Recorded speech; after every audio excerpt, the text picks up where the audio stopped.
Hello, and thank you for joining me for the Minute Weekly Update. Last week, core inflation PCE came in at 4.4% as expected, the smallest annual rise since October 2021, which means inflation is surely coming down. Consumer sentiment was in line with consensus. The GDP for fourth quarter grew 2.9%. Good news is bad news, and bad news is good news. Economy is growing, the Fed is still increasing rates. The market, on the other hand, is resilient, very strong market, led by Tesla and other tech companies. Tesla was up almost 35% from the bottom.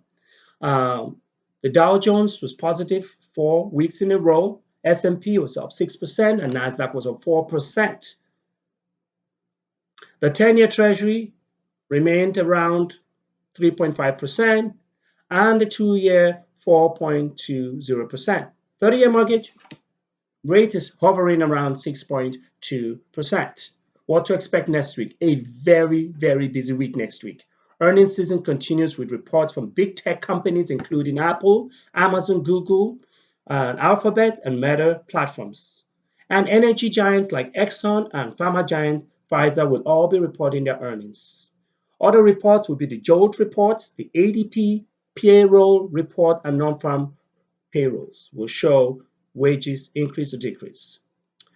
The Fed policymakers will gather for the first FOMC meeting of 2023, where everyone is expecting the Fed to increase interest rate by 25 basis points. Home prices with Case-Shiller National Home Price Index for November, along with the latest PMI figures tracking U.S. manufacturing and service activity, will all be reported. In other news, our favorite Bed Bath & Beyond is headed for bankruptcy. Chevron announced a record $75 billion stock buyback program. Thank you again for listening, and I hope to talk to you next week. Have a lovely day. Bye-bye.